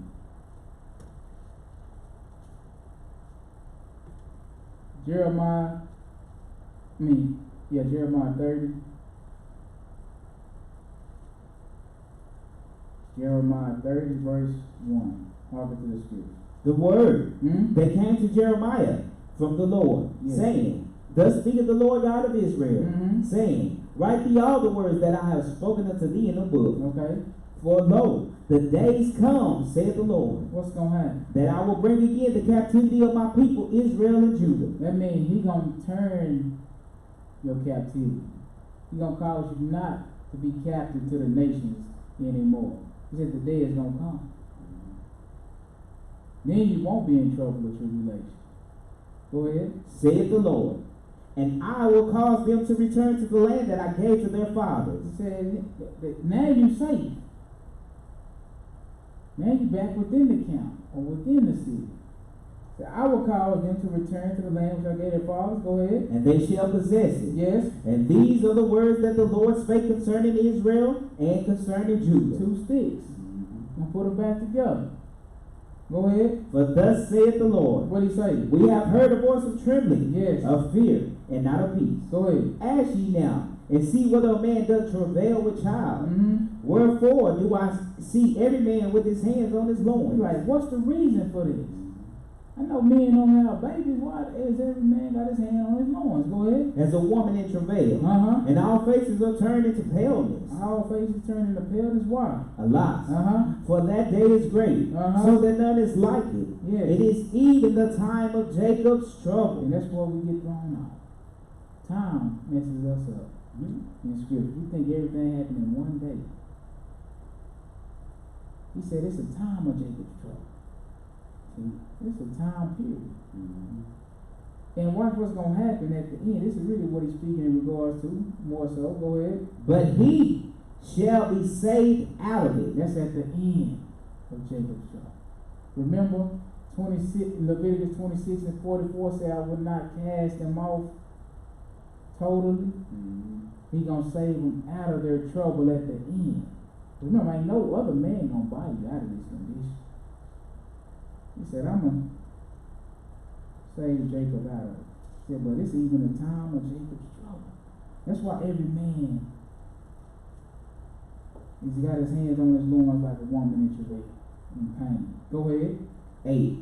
For it shall come to pass in that day, saith the Lord of hosts, that I will break his yoke from off thy neck, and will burst thy bonds, and strangers shall no more serve themselves with him. So what is he talking about? We're talking about Jacob's trouble when he went right back to what? What's that verse talking about? Captivity. Servitude. And you not reaping the benefit. He said the strangers, the Gentiles. Because it's their time. Right? So, but when I save you out of this, they ain't gonna no more serve themselves to you. Go ahead. 9. But they shall serve the Lord their God, and David their king, whom I will raise up unto them. Go ahead and read. Therefore, fear thou not, O my servant Jacob, saith the Lord. Yes. Neither be dismayed, O Israel. What you mean? For lo, I will save thee from afar. He said, I'm going to save you from afar. I mean, every land you in. Think about Jacob's trouble and is dealing with captivity, just like he told you in Matthew 24 and Luke 21. Once you get kicked out of the city, captivity is going to jump off for you. Great tribulation and trouble. Distress. Time of their captivity, go ahead. And Jacob shall return, and shall be in rest, and be quiet, and none shall make him afraid. Look, because he saved you out. Now you're safe. None gonna make you afraid at this point. Go ahead. 11. For I am with thee, said the Lord, to save thee. To save you, Jacob. Why? Because you was experiencing the time of Jacob's trouble, that great tribulation, that captivity, those plagues. You was experiencing things that no other nation has experienced for a long stretch of time, since the destruction of Jerusalem. See, we got to put everything together. Help the Bible make sense to you. Help it bring it into real life. Right? Go ahead. Though I make a full end of all nations. And I'm going to show you what he means. He's going to make a full end of the nation. He's going to destroy the people that's destroying the earth. Right? The higher ups, the elite, the hardy of the earth, you coming down. He's going to destroy it. Go ahead. Whether I have scattered thee, yet will I not make a full end of thee. You see what he said? Right back to Leviticus 26. I'm not going to make a full end of you. I will not cast them away, is what he said in Leviticus. Go ahead. But I will correct thee in measure. This is what he said in Leviticus 26 also. If you would not hearken unto me, I will chastise you 7 times for your sins. And then, if that don't work, I'm going to do this and I'm going to do that to you. And I'm going to punish you 7 more. That's correcting you in measure. While you're in that captivity, that tribulation, and that trouble. Huh? Come on. I ain't going to make a full end of you. I'm going to correct you in measure. Go ahead. And when I leave thee altogether unpunished. You're going to get this punished. You're going to get this work. Yeah. Huh? You're going to feel my fury. And that's why it's trouble for you. Go ahead. 12. For thus saith the Lord. What happened? Thy bruise is incurable. That's what he's saying. Your sin is written with a diamond inkhorn. You fully set on it. Your bruise is incurable. Go ahead. And thy wound is grievous. Thy wound is grievous. There is none to plead thy cause. They keep telling you that. Go ahead. That thou mayest be bound up. Thou hast no healing medicines. All thy lovers have forgotten thee. They seek thee not. All thy lovers. Everybody who you played the harlot with. All the nations that you played the harlot with. They forgot about you. None seeking after your well-being. Go ahead. For I have wounded thee with the wound of an enemy. Yes, sir. With the chastisement of a cruel one. Yes. For the multitude of thine iniquity. And you see, it don't never change why he bringing the drama on you. Go ahead. Because thy sins were increased. Remember he said you multiply worse than the nation. This is why I'm doing this. Go ahead. Why criest thou for thine affliction? What you crying for your punishment? Why are you crying? Because I punished you. Huh? It's too late. You wasn't crying when you was doing all that sinning. Go ahead. Thy sorrow is incurable for the multitude of thine iniquity. That's right. Because thy sins were increased, I have done these things unto thee. That's right. You never know and understand that. Go ahead. Therefore, all they that devour thee shall be devoured, and all thine adversaries, even every one of them, shall go into captivity. And they that spoil thee shall be a spoil. And all that prey upon thee will I give for a prey. That's how it's going to look once he saves you out of this. Go ahead. 17. For I will restore health unto thee, and I will heal thee of thy wounds, saith the Lord. Yes. Because they call thee an outcast, yes, saying, This is Zion, whom no man seeketh out. Amen. Go ahead and give me the next verse. Thus saith the Lord. Yes. Behold, I will bring again the captivity of Jacob's tent. And do what? And have mercy on his dwelling place. That's his city. That's his house, right? Go ahead. And these cities shall be builded upon her own heap, and the palace shall remain after the manner thereof. And out of them shall proceed thanksgiving in the voice of them that make merry. And finish that, drop down to 22. Go ahead. And I will multiply them, and they shall not be few. 21. Go ahead. And I will also glorify them, yes. and they shall not be small. Yes. 21. Yes. And their nobles shall be of themselves. That's right. And now their nobles look like everybody else. That's how it look when you in captivity. You don't make no laws. You don't come up with nothing that benefits your people. You don't have no position of power. Everybody that's in power, that's ruling over you, or your enemy, look like somebody other than you. All of the nobles of other nations. Well, at this time, once I turn your captivity, your nobles are going to be upon you.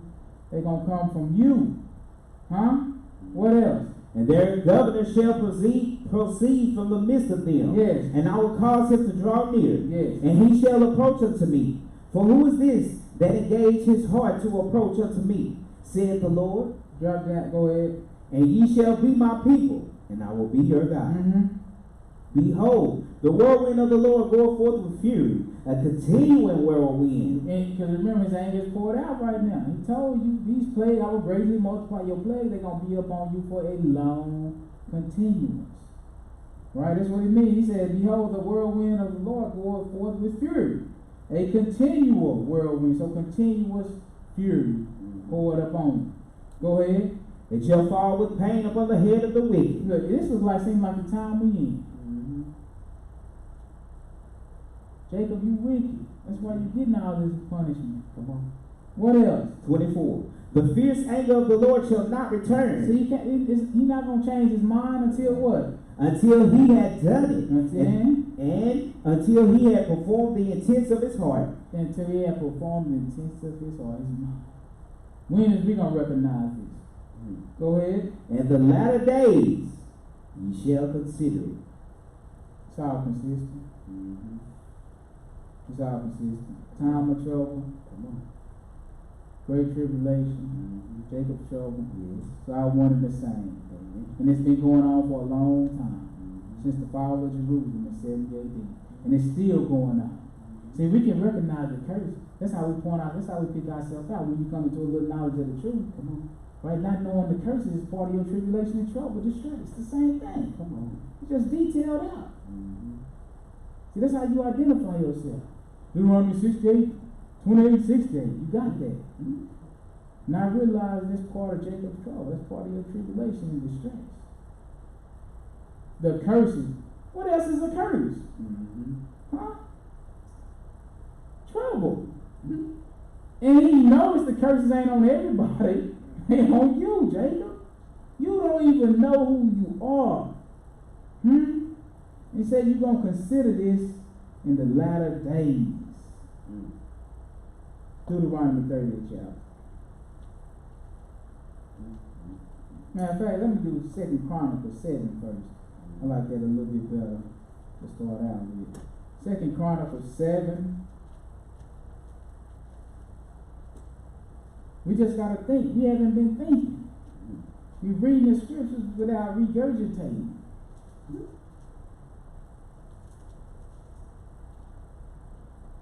There's too much stuff we be glossing over. 2 Chronicles 7 verse 12. This is Solomon praying. Once they built the temple, Solomon's temple, right? He made a prayer unto the Lord. And this is after he finished his prayer, right? Verse 12. This is what happened. Hearken to the scripture. And the Lord appeared to Solomon by night, and said unto him, I have heard thy prayer, and have chosen this place to myself for an house of sacrifice. Yes, sir. If I shut up heaven that there be no rain, or if I command the locusts to devour the land, or if I send pestilence among my people. So that's what he's done all that. Locusts is, once again, that's representing the army, right? He said, if I send a locust to do what? Devour the land. Yep. Or if I send pestilence among my people. He's done that. All right, that's one of the ways he destroyed them, by the pestilence, right? Yes. Then what? 14.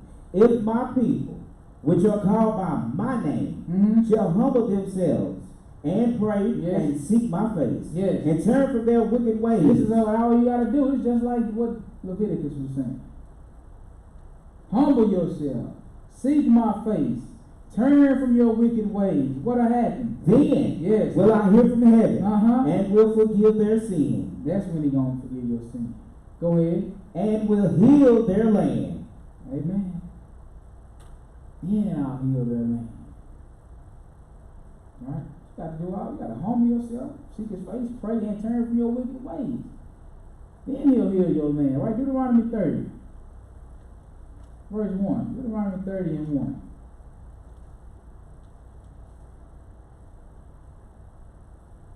Hearken to the scripture. And it shall come to pass, when all these things are come upon thee, yes, the blessing and the curse, look, go ahead, which I have set before thee. Look, have all these things happened? What's the blessing? Christ. See that? He told Abraham, and your seed shall all the nations of the earth be blessed. He's already come and done his thing. The curse already done come upon him. Started at the fall of Jerusalem. Christ died a few years before that. When all these things shall come upon you, right? The blessing and the curse, which I said before thee, go ahead. And thou shalt call them to mind among all the nations, whither the Lord thy God hath driven thee, and shall return. Hold on, he said, when you going to start to call these things to your mind, to remember these things? Among all the nations. That's once you've been scattered. And shall return to the Lord thy God and obey his voice. Go ahead. And shall return unto the Lord thy God and shall obey his voice, according to all that I command thee this day. Yes. Thou and thy children, with all thine heart, what else? And with all thy soul. What'll happen? That then the Lord thy God will turn thy captivity. Then he's gonna cause your trouble to stop. He's gonna turn your captivity. You ain't gonna be captive no more. Go ahead. And have compassion upon thee. And what you gonna do? And will return and gather thee from all the nations. No, you shall flee. No, sir. You shall flee. And will return and gather thee from all the nations. That's right. Whither the Lord thy God hath scattered thee. What do that mean? He gonna gather you from all nations. Where are you gonna be if he gonna gather you? How are you fleeing to the wilderness and the man is telling you, I'm going to come and gather you from all the nations? Make you plain. If you fleeing and I'm trying to gather you, you doing my job. He needs to lay his hand on these nations. He needs to destroy them and get his name, his fame, and his renown and his reputation out there. And if he got to get the glory. How's he getting the glory and you fleeing? I gotta punish these nations for your sake.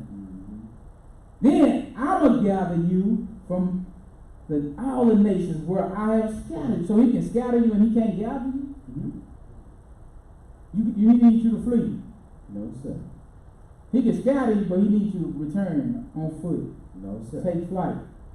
He will. He gonna gather you from where at? All nations. And whither the Lord thy God hath scattered thee. Go ahead. If any of thine be driven out into the outermost parts of the heaven, from thence will the Lord thy God gather thee. Where he gonna gather you from? The outmost parts of heaven. I'm gonna gather you from the wilderness. The outmost parts of heaven. Go ahead and read. From thence will the Lord thy God gather thee, and from thence will he fetch thee. And the Lord thy God will bring thee into the land which thy fathers possessed. Yes. And thou shalt possess it, and he will do thee good, and multiply thee above thy fathers. That's good. Pick me up at Jeremiah 16. I'm going to show you why we were stressing that. Jeremiah 16, verse 11. Jeremiah 16, verse 11.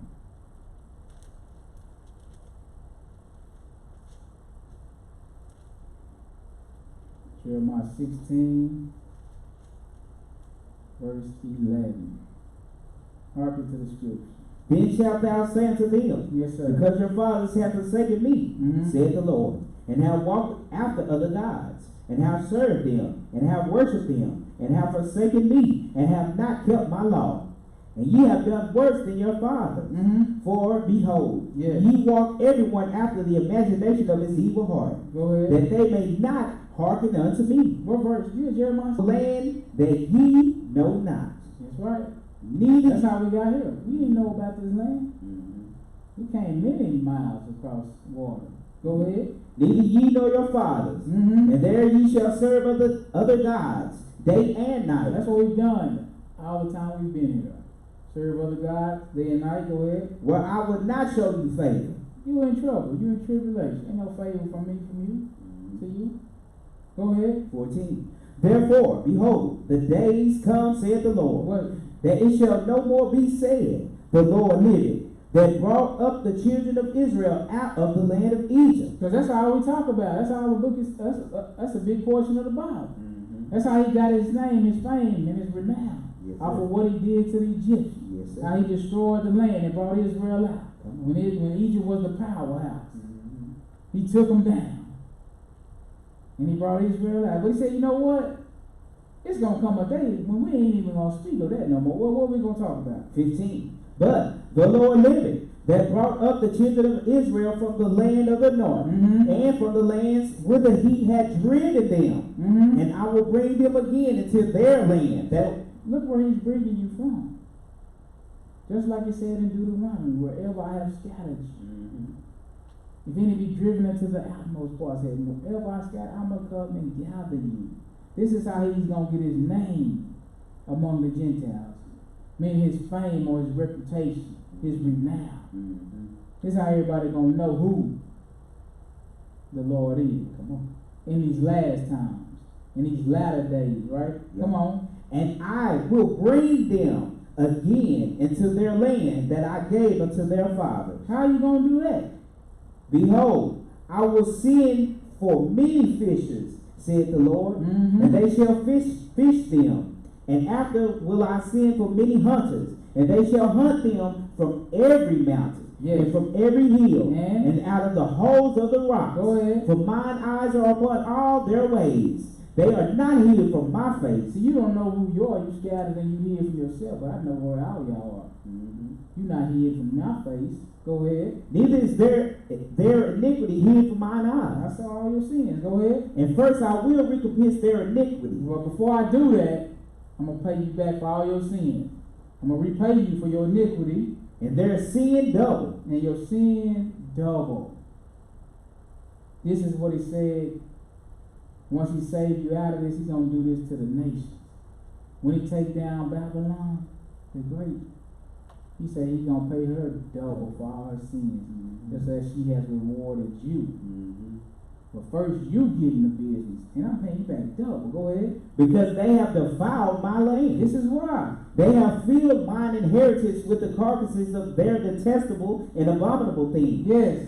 O Lord, my strength, yes, and my fortress, what happened? And my refuge in Yes. the day of affliction. Come on. The Gentiles shall come unto thee from the ends of the earth. What they gonna say? And shall say, surely our fathers have inherited lies, vanity, and the things wherein there is no profit. You know how they can say that?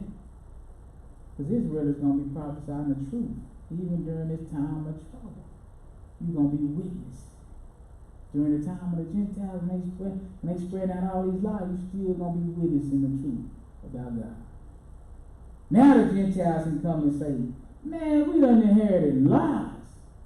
Why? Because the truth done went out. Go ahead. 20. Shall a man make gods unto himself? Yes. And they are no gods? Therefore, behold, I will this once cause them to know. I will cause them to know mine hand and my might. Look what he's going to cause them to know.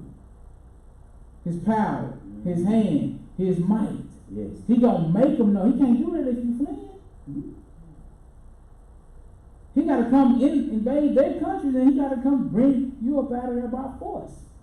With a strong hand. We said by his power, his hand and his might. That's power. Go ahead. And they shall know that my name is the Lord. And then once I do, they're gonna know that my name is the Lord. Huh? Ezekiel 20. I got one more after this. Ezekiel 20. Pick me up at verse 33. So he's going to lay his hand on these people, these nations. He's going to destroy them. And you're going to know. The Gentiles going to know who he is. The God of Israel. Ezekiel 20, verse 33. So he said, I'm going to bring them out by my hand and my might. They're going to know who I am now. My name has went out. My fame has went out through all earth. I've gotten renown. Go ahead. As I live, said the Lord God. Yes, sir. Surely with a mighty hand, and with a stretched out arm, and with fury poured out, will I rule over you. I will bring you out from the people. We're going to do what? Bring you out from the people. And will gather you out of the countries, whether ye are scattered. how? With a mighty hand, and with a stretched out arm, and with fury poured out. That's how he's going to gather. It's just like he did in Egypt when he brought them out. This is the same thing he said, exact same thing he said. If you go and read Exodus 6, verses 5 through 8, it's going to say the exact same thing. Only this time it's a worldwide Egypt. A worldwide Exodus. Remember he told you in Jeremiah 16, we're not even going to talk about the first Exodus. We're going to talk about this one now. This is the worldwide. Go ahead. 35. And I will bring you into the wilderness of the people, and there will I plead with you face to face. Verse 37. And I will cause you to pass under the rod. Now go ahead and get 36. Go ahead. 36. Like as I pleaded with your fathers in the wilderness of the land of Egypt, so will I plead with you, said the Lord God. He brought all of them out. This time he's going to do it on a worldwide scale. He said, from all of the countries that I've scattered you, I'm going to bring you. Right, go ahead. 37. And I will cause you to pass under the rod, and I will bring you into the bond of the covenant, and I will purge out from among you the rebels. Yes. And them that transgress against me. What you going to do? And I will bring them forth out of the country, whether they sojourn. That means where you live. Yep. That's where he's going to bring you from. Go ahead. And they shall not enter into the land of Israel, and ye shall know that I am the Lord. Go ahead. As for you, O house of Israel, thus said the Lord God, go ye, serve ye every one of his idols, and hereafter also, if you will not hearken unto me. That's what we're doing now. So everybody serving their idols. We said after that, you will not hearken unto me. But pollute ye my holy name, no more with your gifts and with your idols. For in mine holy mountain, in the mountain of the height of Israel, saith the Lord God, there shall all the house of Israel, all of them in the land, serve me. Amen. You're going to serve him. Go ahead. There will I accept them, and there will I require your offerings, and the first fruits of your oblations, with all your holy things. Amen. So there he's going to accept you. Right? One more place. Let me do Psalms 149. Psalm 149.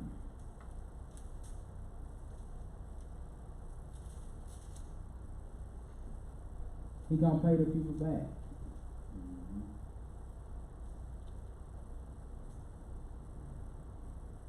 They did you wrong, Israel. This is when he saved you out of Jacob's trouble. He gonna punish the ones that punished you. The hardened ones of the earth, he gonna bring them low. And he gonna bring you back. Turn your captivity. Turn your great tribulation. Turn your great trouble. Turn your great distress. He said he's gonna put you back in your own land. You're gonna serve him. But he's gonna bring you out.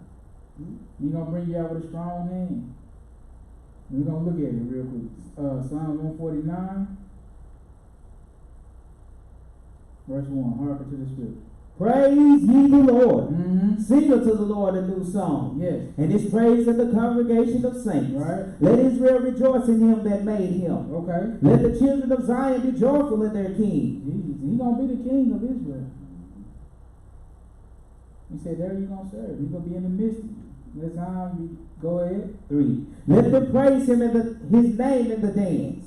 Let them sing a praise unto him with the timbrel and harp. Yes. For the Lord taketh pleasure in his people. He will beautify the meek with salvation. Right. Let the saints be joyful in glory. Let them sing aloud upon their beds.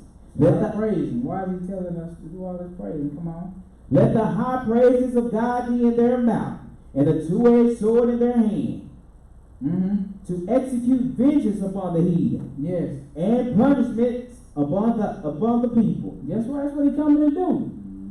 He's going to execute vengeance upon the people. Go ahead. And punishment. Go ahead. To bind their kings with chains. Because those he destroying the ones that destroy the earth. The ones that destroy you. The ones who making all the decisions. The hardest people of the earth. He's ready to do this work right here. He's going to execute his justice. That's when he say, vengeance is mine. That's what he's talking about. Go ahead. And their nobles with fetters of iron. Because remember he said he's going to oppress the ones that oppress you, bring them into captivity, that had you in captive. Right? He said to bind their kings and chains and their nobles with fetters of iron. Because once they took you out, this is how they did you. When Nebuchadnezzar took down Israel, this is how we did the kings and the nobles. Took them down and killed them. Chained them up. Go ahead. 9. To execute upon them the judgment written. This honor have all his saints. Praise ye the Lord. Praise ye the Lord. He said, this honor that all his saints. Let me go one more thing, just to show you that it's the kings that are back door. Isaiah 24, verse 1. And then we'll do 21. Go ahead. Behold, the Lord maketh the earth empty. The Lord maketh the earth empty. And maketh it waste. And turneth it upside down. And scattereth abroad the inhabitants thereof. Verse 5 and 6. Go ahead. The earth also is defiled under the inhabitants thereof. Yes. Because they have transgressed the laws, changed the ordinance, broken the everlasting covenant. Look, he punished Israel for this. You think he ain't going to punish the nation? Come on. He getting punished for this. Go ahead. 6. Therefore hath the curse devoured the earth, and they that dwell therein are desolate. Therefore the inhabitants of the earth are burned. How many people? And few men left. Verse 21. Go ahead. And it shall come to pass in that day that the Lord shall punish the host of the high ones. That's what we coming again. The host of it's a lot of the people that's destroying the earth. Once he saved Jacob out of it, he's going to turn them down. If you want to see who these people are, just go to Revelation 18. This is what you're going to be reading about. Go ahead. That are on high. And the kings of the earth upon the earth. These his enemies. Remember the psalm will tell you that they against the Christ. They imagine a vain thing against him. He going to punish the high ones and the kings of the earth. Is that what he said? Go ahead. 22. And they shall be gathered together as prisoners are gathered in the pit, and shall be shut up in the prison. And after many days shall they be visited. That's right. What else?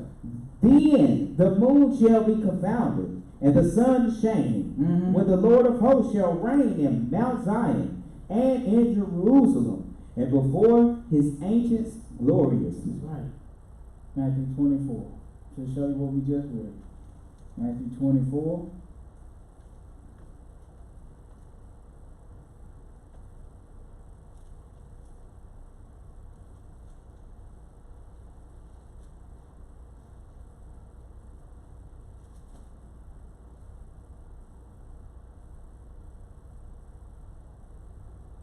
Matthew 24, verse 27. Go ahead. For as lightning cometh out of the east and shineth even into the west, so shall also the coming of the Son of Man be. Remember, once again, what Isaiah say he's going to do? Destroy the high ones of the earth, the kings of the earth, the ones that tear it up. Go ahead. For wheresoever the carcass is, there will the eagles be gathered together. Now watch when that's going to happen. Go ahead. Immediately after the tribulation of those days. What tribulation? Jacob's trouble. The great tribulation. It's lasting for a period of time, not 3.5 literal years.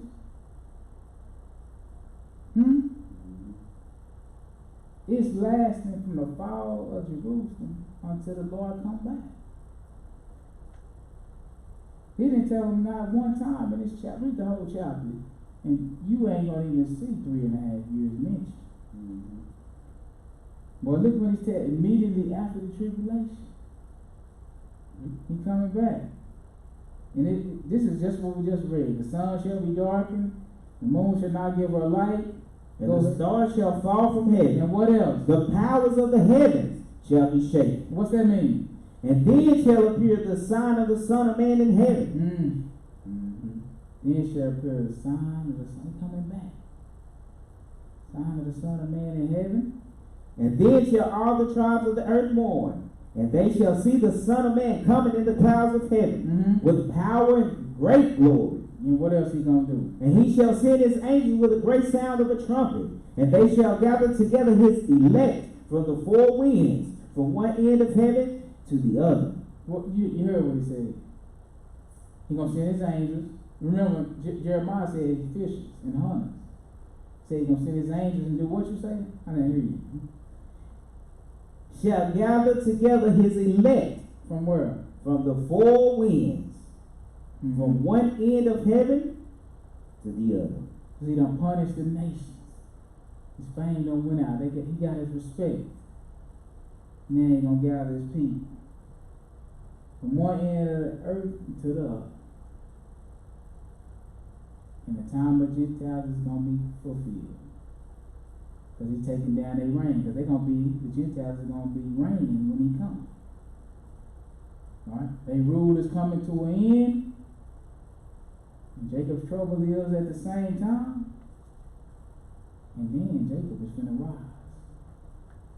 So I hope we got some understanding. In Jesus' name, time of the Gentiles, brief overview / Jacob's trouble. Thank you for your time. Amen.